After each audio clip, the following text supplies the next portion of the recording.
नमस्कार, मैं doctor Sourajit Gupta, consultant paediatrics and neonatology, Mata Rooprani मग्गो hospital, उत्तम नगर। आज हम बात करते हैं जो टाइम से पहले हुए बच्चे होते हैं उनका घर पे कैसे ख्याल रखा जाता है। बहुत से मदर्स ऐसे आते हैं जो बहुत परेशान होते हैं कि हमारा बच्चा टाइम से पहले पैदा हो गया और नर्सरी में बहुत टाइम बिताने के बाद अब घर पे कैसे इनका ख्याल रखा जाए ताकि बच्चे अच्छी तरह से ग्रो करें, उनका मेंटल डेवलपमेंट अच्छा हो।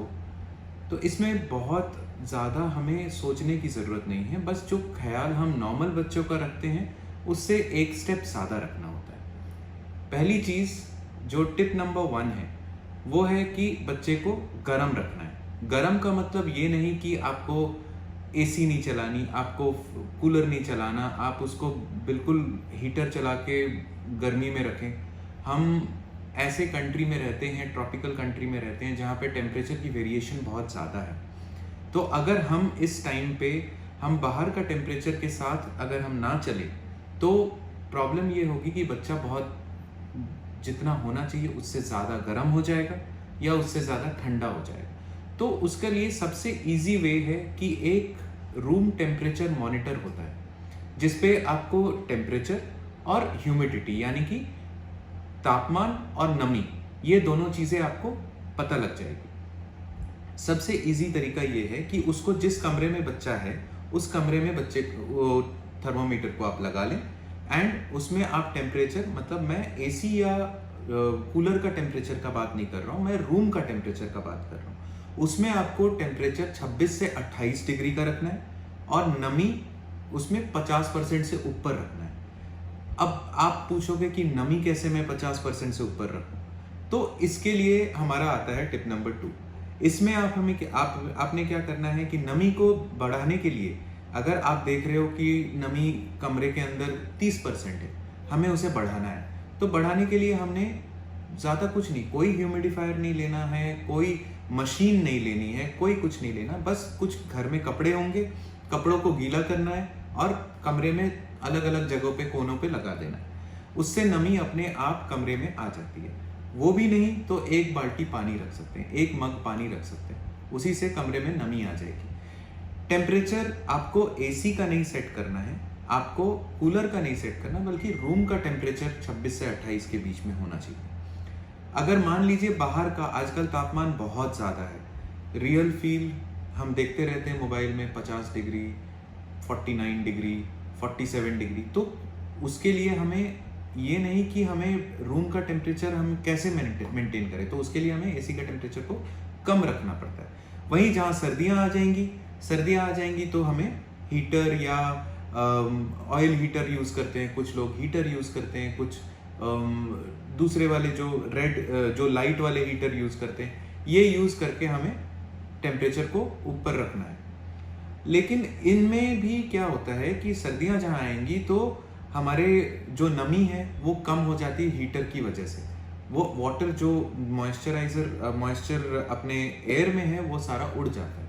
तो उसके लिए भी अगेन जो मैंने पहले बताया कि अलग अलग जगहों पे कपड़ों को गीला करके या एक बाल्टी पानी रख दो, तो वो सबसे सिंपल वे है टेम्परेचर एंड मॉइस्चर को मेंटेन रखने का, ह्यूमिडिफिकेशन को मेंटेन करने का। दूसरी चीज़ कि बच्चे को सिर, बच्चे के हाथ और बच्चे के पैर, ये तीनों चीज़ें कवर्ड होनी चाहिए।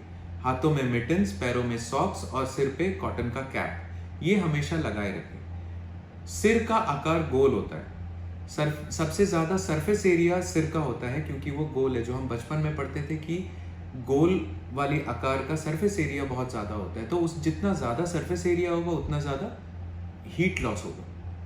जहाँ हीट लॉस ज़्यादा हुआ तो बच्चे का वेट उतना जल्दी लॉस होता है। तो इसके कारण से हमें हमेशा सिर को कवर रखना है, हाथों में मिटन्स पहनाने हैं, पैरों में सॉक्स पहनाना है। एक सवाल हमेशा आता है कि हम मालिश कब कर सकते हैं, मालिश किस तेल से करना है।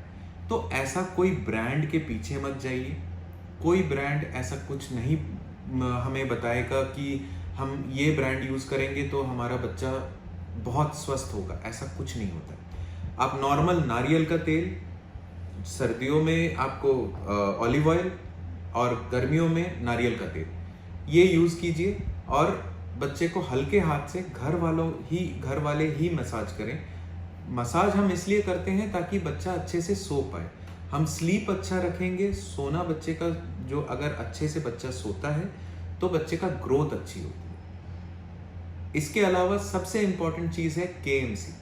हमने ये जानते ही हैं कि कंगारू माता देखभाल जो होता है, कैंगरू मदर केयर, इसमें क्या होता है, कंगारूज जो होते हैं वो अपने बच्चे को अपने पेट के अंदर पाउच में डाल के रखते हैं। तो उससे क्या होता है कि बच्चे को माँ की जो गर्माहट है वो साथ में मिलते रहता है, जिससे बच्चे का ब्रेन डेवलपमेंट, बच्चे का फिजिकल डेवलपमेंट, माँ का दूध और बच्चे का फिजिकल डेवलपमेंट के साथ साथ मेंटल डेवलपमेंट में बहुत ज़्यादा हेल्प होता है। साथ में माँ के साथ बच्चे का बॉन्डिंग बहुत स्ट्रांग हो जाती है। जब मान लीजिए कि बच्चा दूध पी लिया, बच्चा दूध पीने के बाद आप बेबी को अपने छाती के बीच में रखें, सिर को एक साइड में टर्न करें, ऊपर से कवर रखें और आराम से बैठें। इसको कहते हैं KMC शॉर्ट फॉर्म में।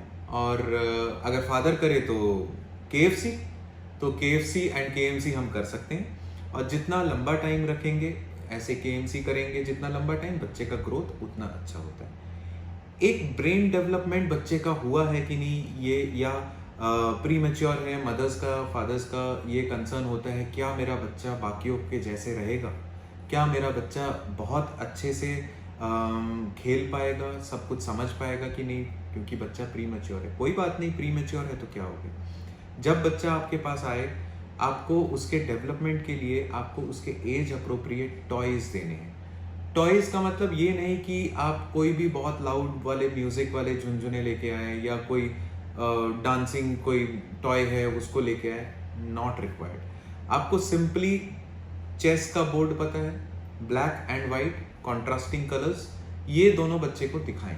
स्पाइरल्स, जो स्पाइरल टाइप के ब्लैक एंड वाइट कलर के होते हैं वो दिखा सकते हैं। ब्राइट कलर्स के हल्के साउंड वाले रैटल्स, वो आप बच्चे को दिखा सकते हैं। Fluorescent colour, bright yellow colour, bright orange colour, ये सब बच्चे को बहुत ज़्यादा ब्रेन की डेवलपमेंट में हेल्प करता है। इसके अलावा आप बच्चे के साथ बात करें। बच्चा पूरे 9 महीने या 8 महीने, जितने महीने बच्चे के पेट में रहा है, माँ के पेट में रहा है, वो माँ के अंदर वो कंजर्व्ड रहा है।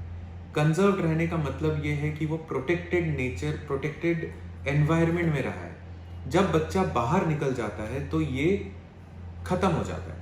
जब खत्म हो जाता है, बच्चा माँ से अलग हो जाता है, इसका मतलब ये है कि बच्चे को इनसिक्योरिटी फील हो सकती है। आप बच्चे से बात करें। जब बच्चा पेट के अंदर रहता है तो माँ की आवाज़ सुन के बच्चा को बहुत आराम से बच्चा अपना रेस्ट करता है, काम डाउन हो जाता है। जब बच्चा पेट के अंदर से बाहर आता है तो कई बार ये होता है कि बच्चा एक साइड में होता है, क्रेडल में होता है, और माँ दूसरी जगह पे है, अपना रेस्ट कर रही होती है। फैमिली में दूसरे लोग साथ में बैठे होते हैं लेकिन बच्चे को गोद में नहीं लेते। ये ना करें। बच्चे को हमेशा अपने पास रखें। बच्चे को आपसे बॉन्डिंग होनी ज़रूरी है ताकि आपका फीड इंक्रीज हो।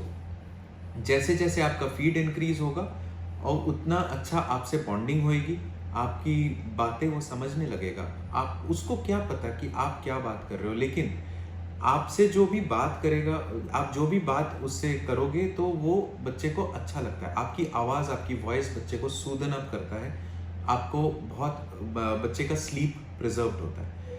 आप बच्चे को लाइट म्यूज़िक सुना सकते हैं। म्यूज़िक थेरेपी बहुत से नर्सरीज में हम भी यूज़ करते हैं कि जिससे बच्चे की ब्रेन डेवलपमेंट में बहुत हेल्प होता है। तो light music is another one tip that can be very very helpful.